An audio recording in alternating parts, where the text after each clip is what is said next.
5वें पार्ट में कह रहा है कि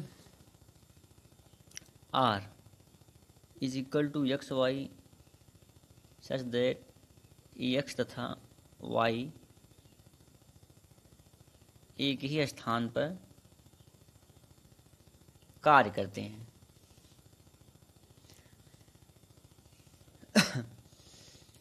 तो एक नगर की बात हो रही है, किसी नगर में निवासियों के समुच्चय लिया गया है। नगर में निवासी जो होते हैं सबका समुच्चय ले लिया गया है और वहाँ से हमको एक रिलेशन बताया गया है एक्स तथा वाई।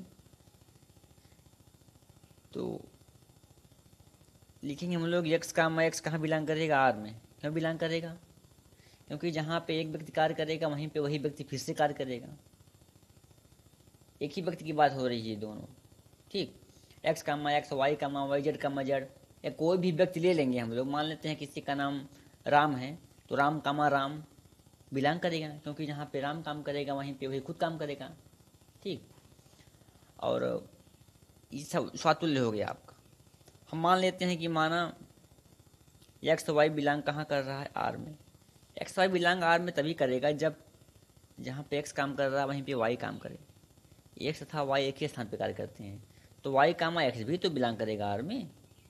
क्योंकि जब एक्स तो वाई एक स्थान पे काम कर रहे हैं तो वाई एक्स भी एक स्थान पे कार्य करेंगे, इसलिए क्या होगा, ये सम्मित हो गया। हम मान लेते हैं कि एक्स वाई बिलोंग कर रहा है कहाँ पे, आर में। वाई जेड कहाँ बिलोंग कर रहा है, आर में।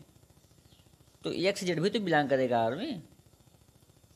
एक्स वाई बिलोंग कर रहा है आर में, इसका मतलब क्या हो गया कि जहाँ एक्स काम कर रहा है वहाँ वाई काम कर रहा है, जहाँ वाई काम कर रहा है वहाँ जेड काम कर रहा है।